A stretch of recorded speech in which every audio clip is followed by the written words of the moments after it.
तृतीय स्कंद कल अध्याय का समापन किया था और हमने देखा था कि किस प्रकार विदुर धृतराष्ट्र के महल से जा चुके हैं, तीर्थ यात्रा कर चुके हैं और तीर्थ यात्रा के दौरान उद्धव से उनकी भेंट हुई है और उद्धव से विदुर द्वारका के विषय में, हस्तिनापुर के विषय में, भगवान श्री कृष्ण उनके परिकरों के विषय में और पांडवों के विषय में प्रश्न पूछ चुके हैं। अभी अध्याय 2 की शुरुआत हो रही है जहां उद्धव बोलना शुरू करेंगे। अध्याय 2 इसका नाम है भगवान कृष्ण का स्मरण। किसके द्वारा? उद्धव द्वारा। उद्धव और विदुर जब मिलते हैं भगवान कृष्ण को स्मरण करते हैं, जैसे कि गीता में बताया है, मच्चित्ता मतगत प्राण बोधयंत परस्परम। जब भक्त मिलते हैं तो भगवान का चिंतन, भगवान की कथा, भगवान का स्मरण होता है। तो उसी प्रकार से विदुर और उद्धव के बीच में ये बातचीत है। श्री शुक उवाच इति भागवतः पृष्ठ श्रुत्वा वार्तां प्रियाश्रयां प्रतिवक्तुं न चोत्सेह उत्कंठ्यात् समरीतेश्वरः। सविता माता जी पढ़िए। हरे कृष्णा प्रभु जी, दंडवत प्रणाम। सुखदेव गोस्वामी ने कहा, जब विदुर ने महान भक्त उद्धव से प्रियतम कृष्ण का संदेश बतलाने के लिए कहा तो भगवान की स्मृति के विषय में अत्यधिक विहलता के कारण उद्धव तुरंत उत्तर नहीं दे पाए। तो जब ये प्रश्न सुन रहे थे, जो प्रश्न ही प्रश्न का तो एक अध्याय निकल गया, तो इतने प्रश्नों से ही उद्धव का स्मरण इतना प्रगाढ़ हो गया कि वह पूर्ण रूप से भाव में विवल हो गए और उस आतुरता में, विवलता में एक प्रकार से स्तब्ध रह गए उद्धव भगवान का नाम सुनते ही। यह पंचहायनो मात्रा प्रातर आसाय याचिता तन्नैच्छत् रचयन् यस्य संपर्यां बाललीलया। अनीता माता जी पढ़िए। हरे कृष्णा प्रभु जी, दंडवत प्रणाम। वे अपने बचपन में ही जब 5 वर्ष के थे तो भगवान कृष्ण की सेवा में इतने लीन हो जाते थे कि जब उनकी माता प्रांत काली कलेवा करने के लिए बुलाती तो वे कलेवा करना नहीं चाहते थे। हरे कृष्णा। उद्धव के विषय में बात हो रही है कि जो बाल्यकाल से 5 वर्ष की आयु से ही कृष्ण की सेवा में इतना लीन हो कि खाना पीना भी छोड़ दे, ऐसा उद्धव जो भगवान से इतना आसक्त है, भगवान के साथ दिन रात रहने वाला उद्धव, भगवान के वियोग में उनका नाम सुनते ही उनका विवल होना तो स्वाभाविक है। उस प्रकार उद्धव के विषय में बताया जा रहा है कि बचपन से ही कृष्ण के प्रति प्रगाढ़ आसक्ति। राहुल प्रभु तात्पर्य पढ़िए। हरे कृष्ण प्रभु जी, दंडवत प्रणाम। तात्पर्य, अपने जन्म से ही उद्धव भगवान कृष्ण के सहज भक्त अर्थात नित्य सिद्ध मुक्त आत्मा थे। वे अपने बचपन में भी स्वाभाविक अंत प्रेरणा के कारण कृष्ण की सेवा करते थे। वे कृष्ण के स्वरूप वाले गुड्डों से खेला करते थे, उन्हें वस्त्र पहनाते, खिलाते और पूजा किया करते। इस तरह वे दिव्य साक्षात्कार की क्रीड़ा में निरंतर लीन रहे थे। ये सब नित्य मुक्तात्मा के लक्षण है। नित्य मुक्तात्मा भगवान का भक्त होता है जो उनको कभी नहीं भुलाता। मानव जीवन भगवान के साथ अपने नित्य संबंध को पुनर्जागृत करने के लिए होता है और सारे धार्मिक आदेश जीव की सुप्त अंत प्रेरणा को जागृत करने के लिए होते हैं। यह जागृति जितनी जल्दी ही लाई जा सके उतनी ही तेजी से मानव जीवन का उद्देश्य पूर्ण हो जाता है। भक्तों के अच्छे परिवार में बालक को भगवान की सेवा करने का अनेक प्रकार से अवसर मिलता है। ऐसा व्यक्ति जो पहले से ही भक्ति में प्रगति कर चुका होता है, उसे ऐसे प्रबुद्ध परिवार में जन्म लेने का अवसर प्राप्त होता है। इसकी पुष्टि भगवत गीता अध्याय 6 श्लोक संख्या 41 में हुई है। शुचि नाम श्रीमतांगे है योग भ्रष्टो अभिजायते। पतित भक्त को भी सुसंपन्न ब्राह्मण परिवार में या धनी वैश्य परिवार में जन्म लेने का अवसर प्राप्त होता है। इन दोनों परिवारों में ईश भावनामृत के अपने बोध को स्वतः पुनरुज्जीवित करने का अच्छा अवसर रहता है, क्योंकि इन परिवारों में नियमित रूप से भगवान श्री कृष्ण की पूजा की जाती है और बालक को पूजा विधि अर्थात अर्चना का अनुकरण करने का सुअवसर प्राप्त होता है। भक्ति में लोगों को प्रशिक्षित करने के लिए पंचरात्रि की विधि मंदिर पूजा है, जिसके द्वारा नवदीक्षितों को भगवत भक्ति सीखने का अवसर मिलता है। महाराज परीक्षित भी अपने बचपन में कृष्ण के गुड्डों से खेला करते थे। अब भी भारत में अच्छे परिवारों में बच्चों को खेलने के लिए राम तथा कृष्ण के खिलौने या कभी कभी देवताओं के खिलौने दिए जाते हैं, जिससे उनमें भगवान की सेवा करने की प्रवृत्ति उत्पन्न हो। भगवत कृपा से हमें भी हमारे माता पिता ने ऐसा ही सुअवसर प्रदान किया और हमारे जीवन का शुभारंभ इसी सिद्धांत पर आधारित। हरे कृष्णा धन्यवाद। बचपन से जो परिवेश बच्चों को मिलता है उसी में वो ढल जाते हैं। उद्धव को बचपन से खिलौने भी मिले तो कृष्ण के ही मिले, उनसे ही खेलते थे। प्रभुपाद बता रहे हैं उनके बचपन में भी इसी तरह था। उनको उनके पिताजी ने जगन्नाथ का रथ बना के दिया था 5 वर्ष की आयु में, और उसके बाद जब थोड़े बड़े हुए तो राधा गोविंद के विग्रह भी दिए थे सेवा करने के लिए। तो उस प्रकार बचपन से ही उद्धव भगवान कृष्ण के प्रति पूर्ण रूप से आसक्त थे। सा कथम सेवया तस्य कालेन जरशं गता पृष्ठवार्तां प्रति ब्रूयात् भर्तो पांडव अनुस्मरन्। अजय प्रभु पढ़िए। हरे कृष्णा प्रभु धन्यवाद।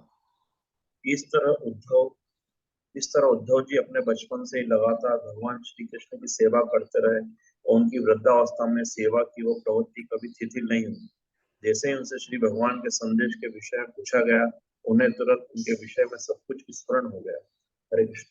तो ये तब की बात है जब भगवान श्री कृष्ण लगभग 125 वर्ष के थे। तो स्वाभाविक है उद्धव भी वही वर्ष के होंगे, तो अपनी वृद्धावस्था में है। लेकिन कृष्ण वृद्ध नहीं होते हैं। 125 वर्ष में भी वो 16 साल के ही दिखते हैं। लेकिन उद्धव तो जीव है, वह उनका तो बुढ़ापा आ गया है, लेकिन बचपन से लेकर बुढ़ापे तक अविरत सेवा करते रहे भगवान कृष्ण की, और उनके अलावा और कोई विषय के प्रति उनकी आसक्ति नहीं। तात्पर्य भूमिका माता जी पढ़िए। हरे कृष्ण। अनम्यूट कीजिए। हरे कृष्णा प्रभु जी, दंडवत प्रणाम। भगवान के प्रति दिव्य सेवा लौकिक नहीं होती। भक्त की सेवा प्रवृत्ति क्रमशः बढ़ती जाती है और वह भी कभी शिथिल नहीं पड़ती।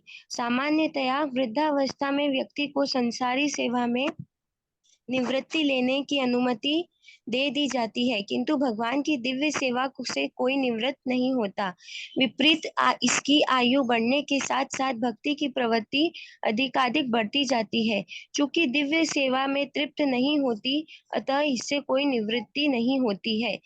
भौतिक दृष्टि से जब मनुष्य अपने भौतिक शरीर से सेवा करते करते थक जाता है तो उसे सेवा की निवृत्ति की अनुमति दे दी जाती है, किंतु दिव्य सेवा में थकान का अनुभव नहीं होता, क्योंकि यह आध्यात्मिक सेवा होती है और शारीरिक स्तर पर नहीं होती। शारीरिक स्तर पर होने वाली सेवा शरीर से वृद्ध होने के साथ घटती जाती है, किंतु आत्मा कभी वृद्ध नहीं होती, अतः आध्यात्मिक स्तर पर सेवा कभी उबाऊ नहीं लगती।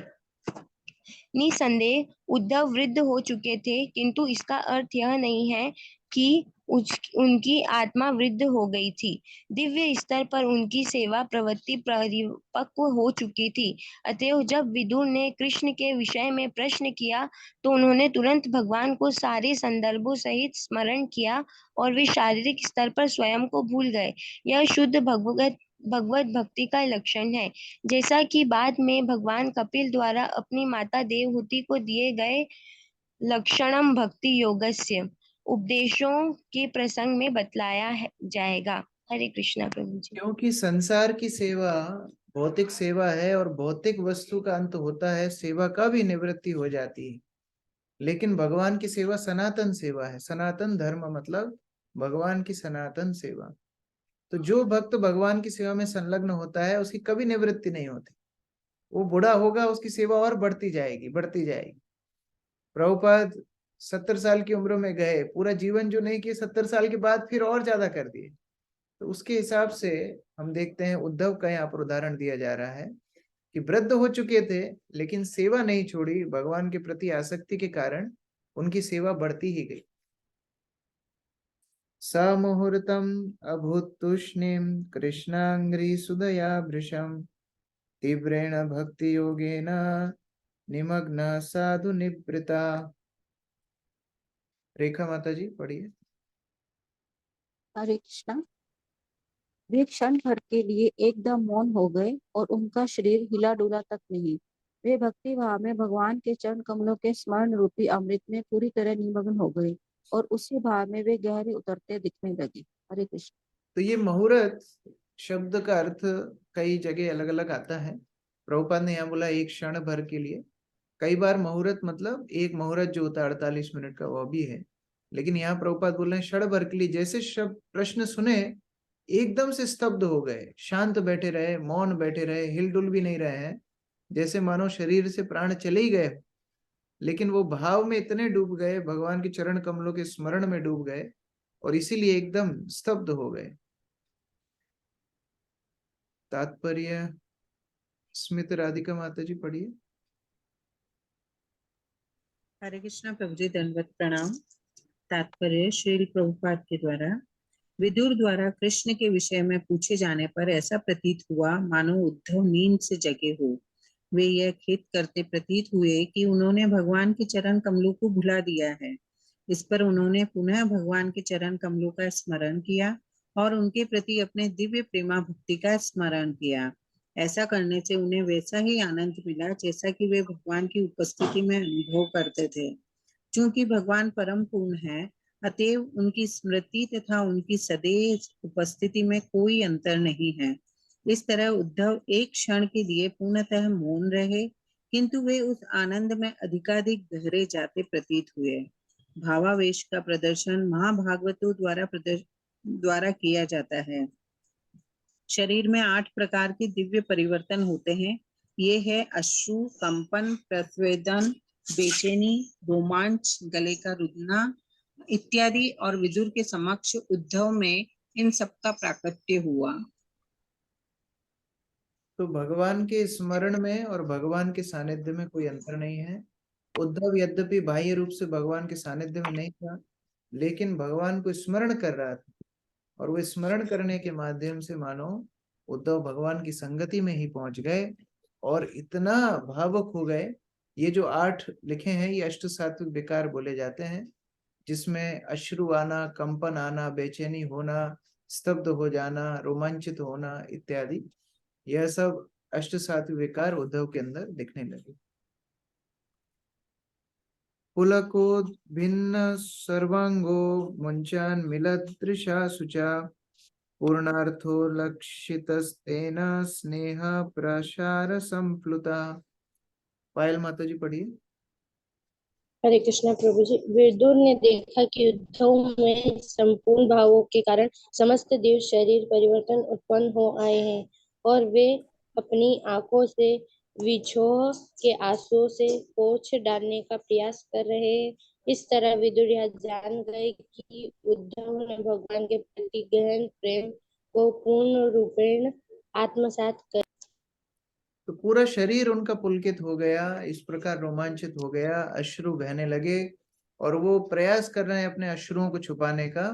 तो विदुर समझ गए उद्धव भगवान के प्रति कितना प्रेम रखते हैं और कितना भगवान के वियोग में डूबे हुए हैं। विदुर की इस स्थिति को देख करके भगवान के प्रति उनका प्रेम उनकी भक्तिमय सेवा से झलकता है, लेकिन फिर भी ये कृत्रिम रूप से नहीं था, वह अपने स्वाभाविक रूप से ये अष्ट सात्विक विकार महसूस कर रहे थे और उन्हें छुपाने का भी प्रयास कर रहे थे। वसंत प्रभु पढ़िए।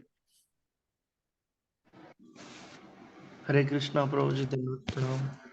तात्पर्य भगवान के एक अनुभवी भक्त विदुर ने उद्धव में भक्तिमय जीवन के उच्चतम लक्षण देखे और उन्होंने उनके भगवत प्रेम की सिद्ध अवस्था की पुष्टि की। ऐसे भाव में शारीरिक परिवर्तन आध्यात्मिक स्तर पर प्रकट होते हैं और ये अभ्यास द्वारा उत्पन्न की गई कृत्रिम अभिव्यक्तियां नहीं होती। भक्ति के विकास के 3 विभिन्न अवस्थाएं होती। प्रथम अवस्था है भक्ति संहिताओं में संस्कृत विधानों का पालन करना। दूसरी अवस्था है भक्ति के स्थायी दशा का आत्मसात होना तथा उनकी अनुभूति होना। और अंतिम अवस्था है दिव्य शारीरिक अभिव्यक्ति के लक्षणों वाली भाव अवस्था। भक्ति की 9 विभिन्न विधियां यथा श्रवण, कीर्तन, स्मरण इत्यादि इस विधि के शुभ आरंभ है। भगवान की महिमाओं तथा लीलाओं के नियम पूर्वक श्रवण से शिष्य के हृदय की अशुद्धियां धुलने लगती। जिस शिष्य की अशुद्धियां जितनी अधिक धुल जाती है, वह भक्ति में उतना ही अधिक दृढ़ होता जाता है। क्रमशः यह भक्ति कार्य एक एक करके स्थिरता, दृढ़ विश्वास, स्वाद,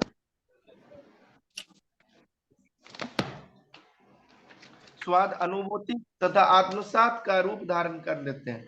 क्रमिक विकास की ये विभिन्न अवस्थाएं इस प्रेम को सर्वोच्च अवस्था तक पहुंचा देती है और इस सर्वोच्च अवस्था में भी स्नेह, क्रोध तथा अनुराग जैसे अन्य लक्षण पाए जाते हैं। धीरे धीरे विशेष दशाओं में यह महाभाव की दशा को प्राप्त कर लेते हैं, जो जीवों में सामान्यतया संभव नहीं है। ये सभी ईश्वर प्रेम के साक्षात रूप श्री चैतन्य महाप्रभु में प्रकट होते थे।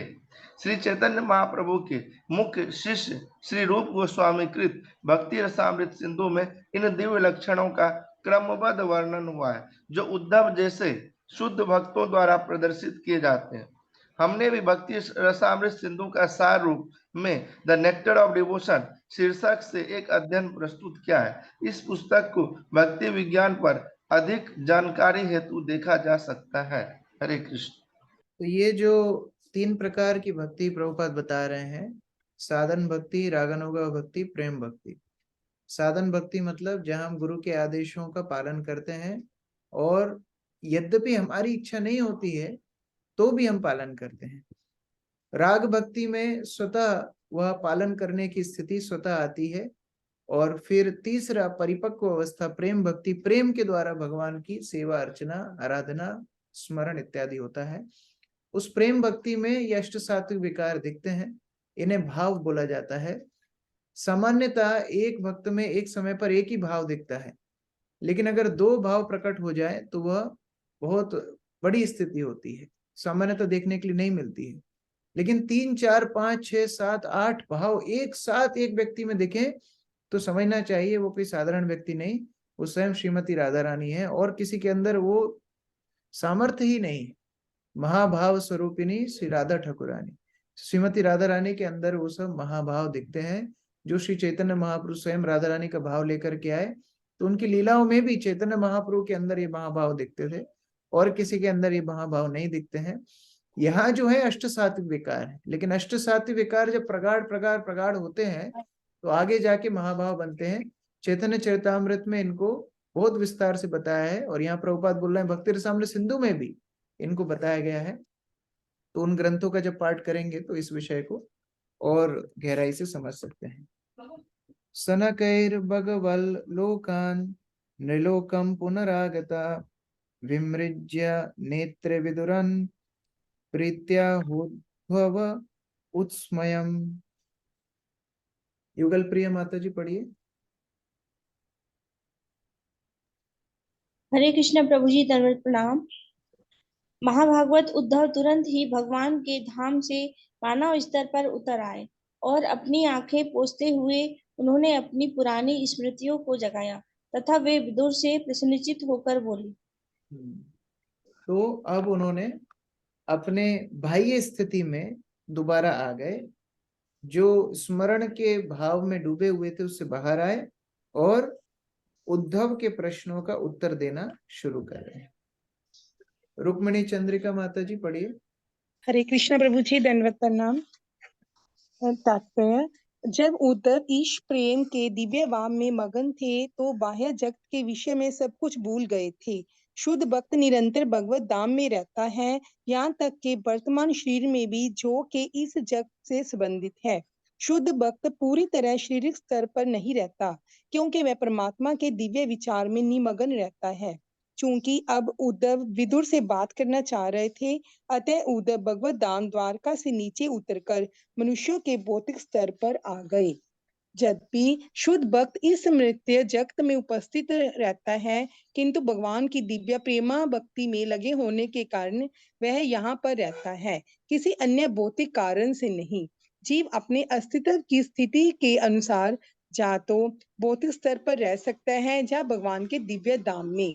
जीव में होने वाले परिस्थितिक परिवर्तनों की व्याख्या भगवान श्री चैतन्य द्वारा श्रील रूप गोस्वामी को दिए गए उपदेशों में चैतन्य चरितामृत में की गई है। समस्त ब्रह्मांडों में सारे जीव अपने कर्म का फल जन्म जन्मांतर भोगते हैं। इनमें से कुछ जीव शुद्ध भक्तों की संगति में आकर रस प्राप्ति के द्वारा भक्ति करने का अवसर प्राप्त कर पाते हैं।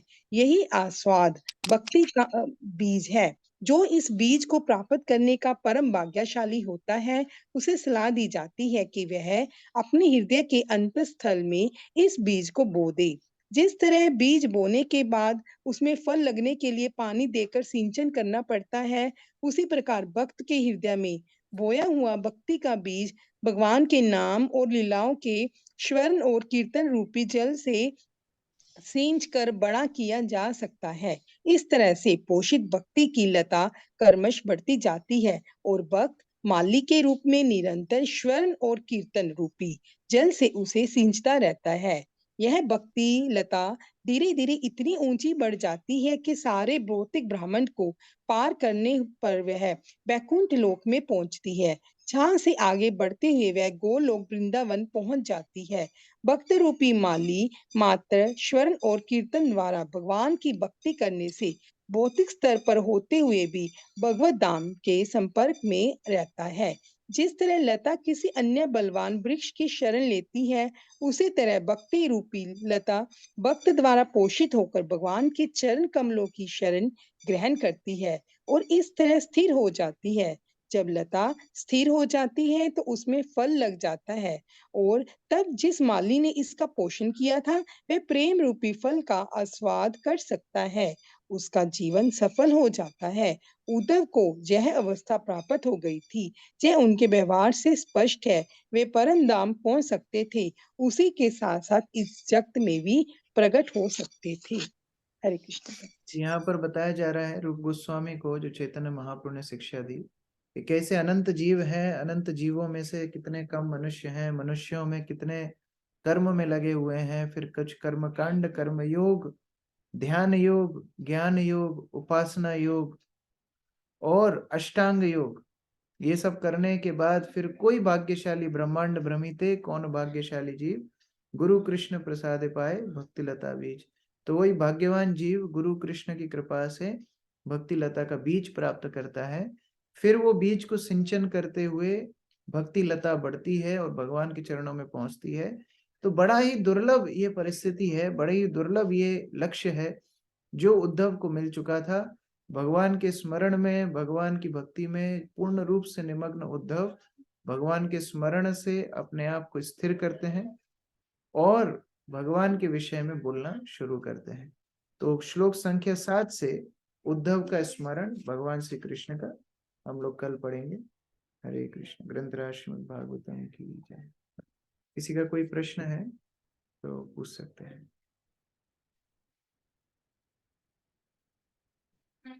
बसंत प्रभु। हरे कृष्णा प्रभु जी, धन्यवाद प्रणाम। प्रभु जी, जो अभी हम जो करेंटली भक्ति कर रहे हैं उसमें हम लोग तो जैसे मेनली मतलब कि जो आप लोग खुश होंगे इसलिए 16 माला करने का प्रयास करते हैं। बुक रीडिंग के प्रभु जी जब पूछेंगे क्या चल रहा है, तो इस तरह के जो ये जो पहला भी जैसे 8 बताया उसमें एक भी हम अपने अंदर तो नहीं देख पाते हैं।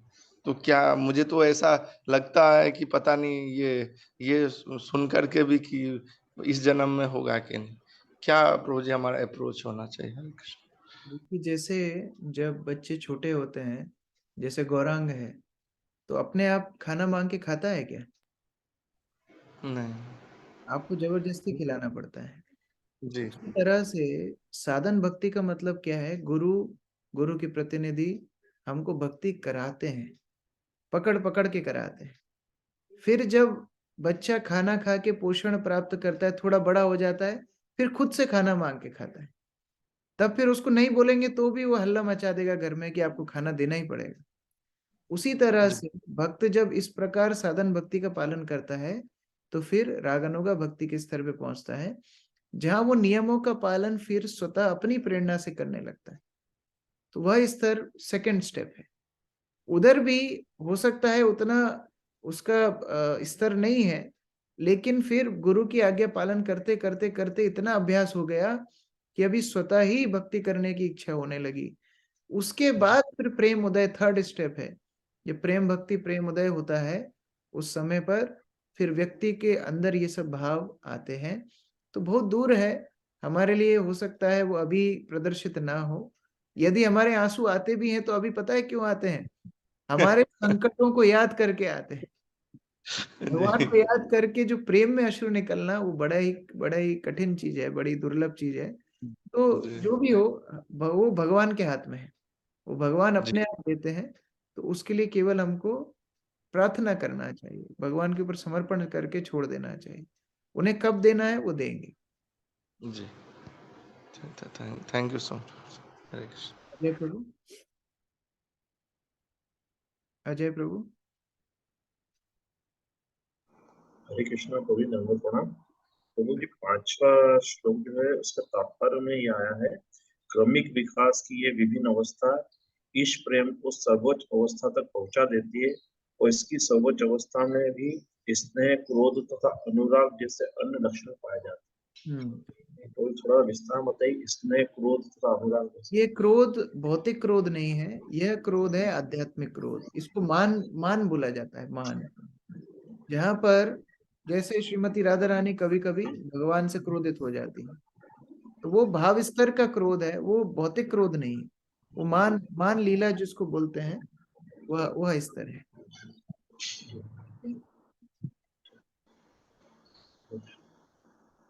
प्रथम प्रभु।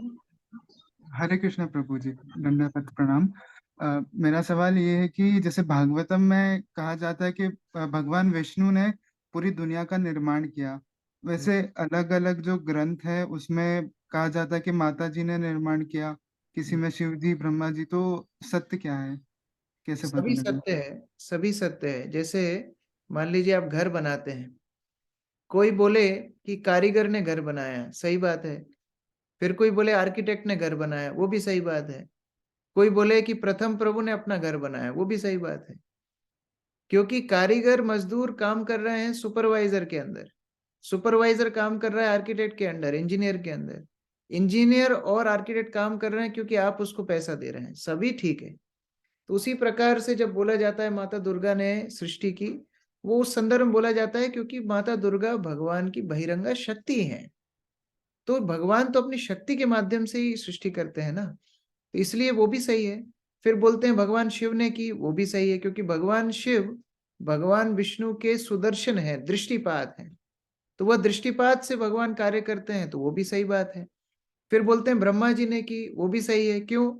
क्योंकि एक बार जब भगवान प्रथम सृष्टि कर देते हैं तो उसको भरने की जिम्मेदारी ब्रह्मा को देते हैं, तो वो भी सही है। इंटीरियर डेकोरेटर कौन है? ब्रह्मा जी, तो यहाँ उन्होंने भी घर बनाया, तो वो भी सही है।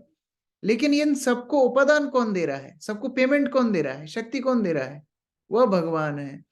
तो वह पूर्ण सत्य सर्व कारण कारणम है भगवान श्री कृष्ण। तो इस प्रकार अलग अलग शास्त्रों में विरोधाभास नहीं है। अगर हम ठीक प्रकार से सबको एक साथ पढ़ेंगे तो उनके सार रूप में हमको समझ में आएगा कि सभी सत्य हैं, लेकिन अलग अलग स्तर पे उनको समझने की आवश्यकता है। ठीक है, धन्यवाद। हरे कृष्ण। हरे कृष्ण। रेखा माता जी। हरे कृष्ण जी। प्रभु जी, आपने जी सती प्रथा के बारे में बताया, उसमें लाइन थी कि वो मृत पति को भस्म कर देती थी, इसका क्या मतलब है? मित्र पति को भस्म नहीं, मित्र पति के साथ नहीं, भस्म। यहाँ पे लाइन दी हुई है इन्होंने कि जो मृत पति को भस्म कर देती थी, 40 श्लोक में। नहीं, कोई प्रिंटिंग मिस्टेक, मैं इंग्लिश किताब में देख रहा हूँ। एक सेकंड। 40। हाँ जी, कौन सी लाइन? थर्ड तात्पर्य में। Third line. This system was very, हाँ, वो अग्नि में जाती थी जो अग्नि मृत शरीर को भस्म कर देती थी। अग्नि के विषय में बोला जा रहा है। Widows used to voluntarily embrace the burning fire which consumed the dead husband. जो अग्नि मृत शरीर को जो खाती है, वो अग्नि में प्रवेश कर जाती थी सती। तो ये यहाँ पर बताया गया। प्रभु जी, जैसे ये लोग हस्तिनापुर में रहते थे, तो ये युद्ध जो है कुरुक्षेत्र में क्यों हुआ? क्योंकि हस्तिनापुर राज्य था, वहां पर नागरिक हैं, वहां पर स्त्रियां हैं, वहां पर बच्चे हैं। तो पहले के जमाने में इस तरह युद्ध जब होते थे तो नैतिकता से होते थे। ऐसे स्थानों में होते थे जहां खाली स्थान हो, बड़ा स्थान हो, जहां सामान्य नागरिकों को कोई क्षति ना पहुंचे, तो इसलिए वहां पर हुआ। अभी के जैसे नहीं कि भरी भराई नगरी में बम गिरा दिया, ये अनैतिकता का युद्ध है। लेकिन पहले नैतिकता, केवल योद्धा बाहर जाकर के खाली स्थान में युद्ध करा करते थे। ठीक है, धन्यवाद। ठीक है। अरविंद प्रभु।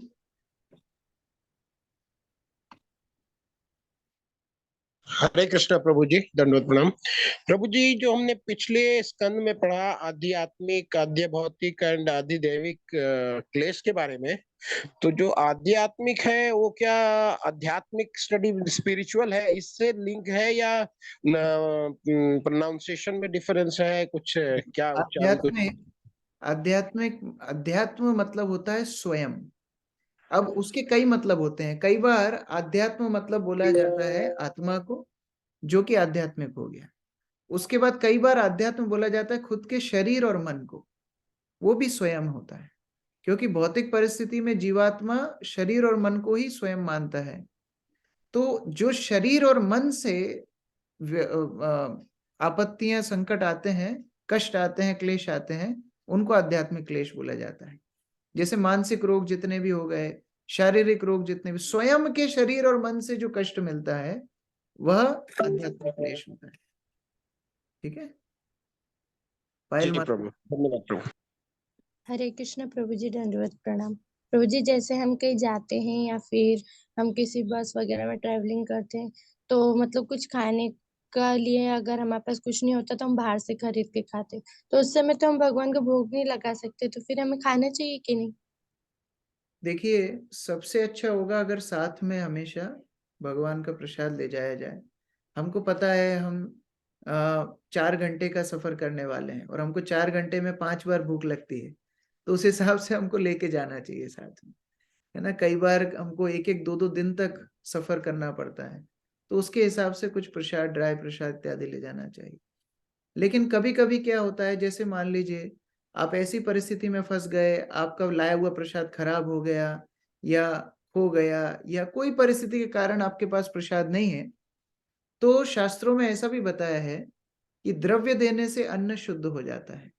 तो जब हम खरीद करके कहीं से प्रसाद भोग लेते हैं, सात्विक भोग जिसमें प्याज लहसुन ना हो, सात्विक भोग, ऐसा भोग जब हम लेते हैं तो वो शुद्ध हो जाता है। फिर मन ही मन भगवान को हम श्री विष्णु श्री विष्णु श्री विष्णु करके भोग लगा करके उसको प्राप्त कर सकते हैं। लेकिन ये आपद धर्म है, ये इमरजेंसी है, इसको हैबिट नहीं बनाना चाहिए। सामान्य तौर से भगवान का प्रसाद साथ में ले जाया जाए। और अभी तो इतनी व्यवस्था है इस्कॉन में कि जो भी स्टेशन पे आप जाएंगे वहां भक्त लोग हैं सिटी में, तो पहले से उनको फोन कर देंगे तो स्टेशन में गर्मा गर्म प्रसाद आ जाएगा। हम लोग जब भी यात्रा लेके जाते हैं तो प्रसाद थोड़ी ढोके लेके जाते हैं, स्टेशन पे गर्मा गर्म प्रसाद आता है। तो उसके हिसाब से वो व्यवस्था का भी फायदा उठाएं। लेकिन मुख्य बात है कि अगर ऐसी स्थिति ना हो तो खरीद करके सात्विक आप ले सकते हैं, फल फ्रूट आहार जो भी, उसको भगवान को मनी मन अर्पित करके फिर आप प्राप्त कर सकते हैं।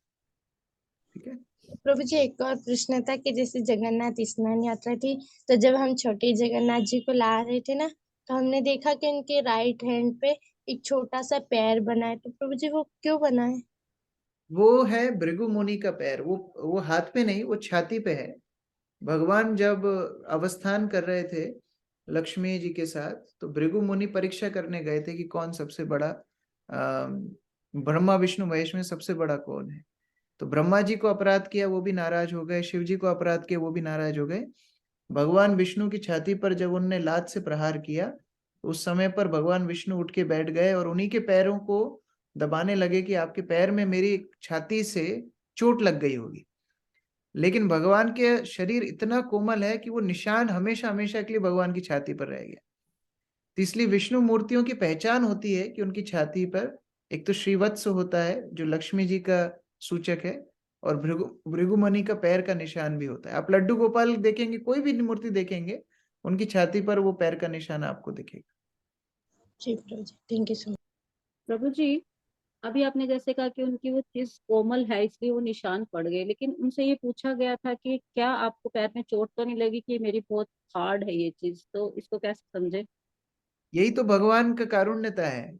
वो है इतने कोमल, लेकिन उनको लग रहा है कि मेरे भक्त को लग गई होगी मुझे लात मारने से। तो यही तो उसमें भाव वाली बात वही है कि भगवान का देखिए कितना कोमल शरीर है, उनको लगी होगी, लगना चाहिए, लेकिन वो भक्त को बोल रहे हैं कि तुम्हारे पैर में लग गई होगी। साधु संत तो वैसे ही नंगे पैर घूमते रहते हैं, उनको क्या भगवान के कोमल शरीर से लगी होगी। लेकिन भगवान का भाव ये, इसीलिए तो उन्होंने ये कंक्लूजन निकाला भृगु मुनि ने, होना यही भगवान है, यही सर्वश्रेष्ठ है जिसने काम क्रोध लोभ सबको विजय कर लिया है।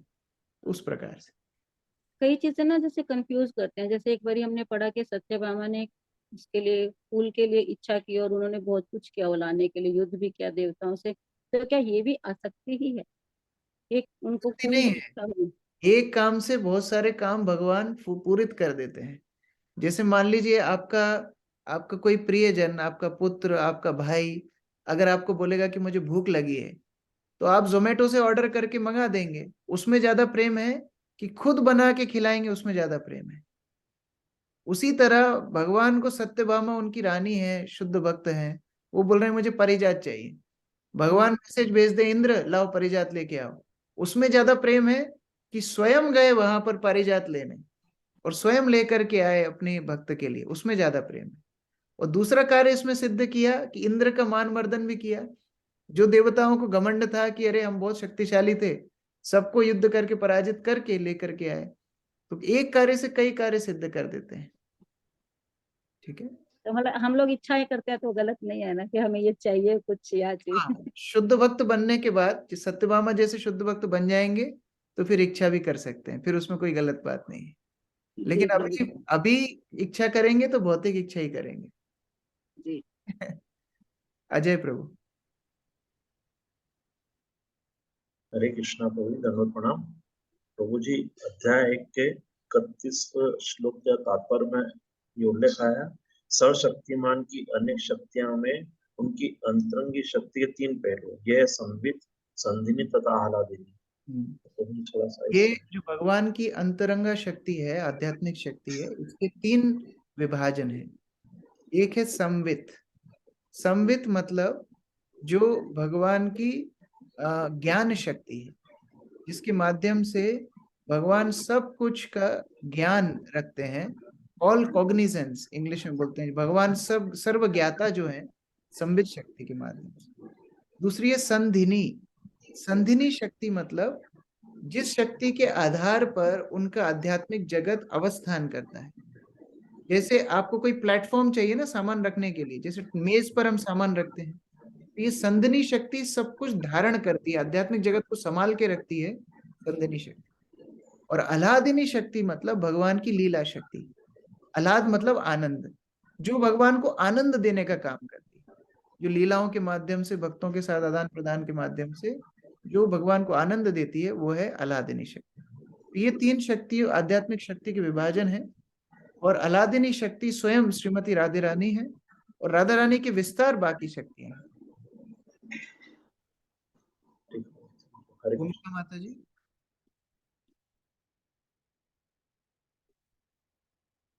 हरे कृष्ण प्रभु जी, दंडवत प्रणाम। प्रभु जी, गुड कर्म के मतलब जो 5 जो रिजल्ट्स होते हैं, जैसे कि birth in well developed family, opulence, knowledge, physical beauty, but प्रभु जी क्या ये हमारे कृष्णा कॉन्शियस में बाधा होते हैं और ये हमको एरोगेंट बना देते हैं? देखिए, सामान्यता ऐसा होता है। सामान्यता जब उच्च कुल में जन्म मिलता है, ज्यादा सौंदर्यता होती है इत्यादि, तो ये समस्या आती है। इसीलिए भक्त प्रार्थना करते हैं कि भगवान मैं भले ही कीड़ा बनूं, लेकिन आपकी भक्ति मेरे साथ जुड़ी रहे, मैं आपका भक्ति करता रहूं। और ऐसा ब्रह्मा भी मुझे बनने की आशा नहीं है जो भक्ति से विमुख हो। तो मुझे आप ब्रह्मा भी मत बनाइए, कीड़ा बना दीजिए, लेकिन आपका भक्त रखिए। तो सामान्यतः ऐसा होता है। इसीलिए ये सत्कर्म, अच्छे कर्मों में, प्रपंच में पढ़ना भी भक्ति में बाधक है। पाप तो भक्ति में बाधक है ही, पुण्य भी भक्ति में बाधक है। इसलिए पाप और पुण्य से ऊपर उठ करके अकर्म भक्त करना चाहिए, यानी गुरु द्वारा दिखाए हुए साधन भक्ति का जब अनुसरण करते हैं तो वो कर्म बंधन से हमको मुक्त कर देते। प्रभु जी एक और क्वेश्चन है कि जैसे मटेरियल वर्ल्ड में 4 रिलेशंस होते हैं, मास्टर और सर्वेंट का, फ्रेंड का, सन और पेरेंट्स का, और लवर और बिलव्ड का। तो प्रभु जी हमें कृष्णा से कौन सा संबंध मतलब ज्यादा करने की कोशिश करनी चाहिए कि ये वाला? हमारे स्तर पर केवल दास्य भाव रखना चाहिए कि हम भगवान के दास हैं, जीवेर स्वरूप है कृष्ण नित्य दास। अब भगवान को कितना प्रमोशन देना है वो उनके ऊपर छोड़ दीजिए। भगवान को दास को सखा बनाना है कि उनको माता पिता बनाना है कि उनको अपना प्रेमिका बनाना है, वो भगवान के ऊपर छोड़ दीजिए। भक्त को शुरुआत साधन भक्ति में दास भाव से करनी चाहिए। हम भगवान के शुद्ध भक्तों के, आचार्यों के दास हैं। अब भगवान को जितना प्रमोशन देना है वो उनके ऊपर है, वो हमारी चॉइस नहीं है। ओके प्रभु जी, थैंक यू प्रभु जी। हरे कृष्ण। तो ठीक है, अभी मेरी मंदिर में भी क्लास है तो मैं अभी यहीं तक रखता हूँ। 3 प्रश्न और हैं, राजराजेश्वर प्रभु, प्रीति माता जी, रुक्मणी माता जी, फिर कर लेंगे हम। हरे कृष्ण। श्री प्रभुपाद की जय। संवेद भक्त वृंद की जय।